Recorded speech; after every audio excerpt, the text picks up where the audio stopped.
આવડે છે કોઈને? લીલા શું કામ હોય? કારણ કે ક્લોરોફિલ હોય, હરિતકણ હોય. હરિતકણ શું કરે? પ્રકાશ સંશ્લેષણની પ્રક્રિયા કરવા માટે જરૂરી છે. એટલે વનસ્પતિ પોતાનો ખોરાક પોતે બનાવે. આપણે તો આપણી મમ્મી ખોરાક બનાવે છે તો આપણે પોતાનો પોતે બનાવ્યું ને? ના ભાઈ, વનસ્પતિમાંથી આપણે લઈ આવ્યા ને અનાજ છે, એવું છે તે. વનસ્પતિ પોતાના કોષની અંદર પોતાનો ખોરાક બનાવે. બીજું મેં તમને કીધું હતું, મેન વર્સસ વાઇલ્ડ વાળી વાર્તા કરી હતી, ખબર છે?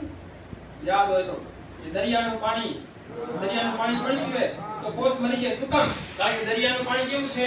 મીઠાવાળું. એમાં ક્ષાર શું છે? વધારે છે. પાણી શું છે? ઓછું. જેવું અંદર જશે એટલે આપણા કોષોમાંથી પાણી ખેંચી લેશે એટલે આપણા કોષ મરી જશે. મેં તમને એક નિયમ કીધું હતું કે સજીવ નો પાયાનો એકમ કોષ, અને કોષ છે તો જીવ છે. હવે જો કોષ જ નહીં હોય તો જીવ પણ હશે નહીં. એટલે માણસ મરી જવાનો છે. વિચારવાનો, થોડીક લિંક કરવાનો, બરાબર? તો કંટાળો નહીં આવે. હું ભણાવતો ત્યારે તમને કંટાળો આવતો? ના, મજા આવતી ને યાર. કારણ કે આવી જોક્સ ની કોણ કરે?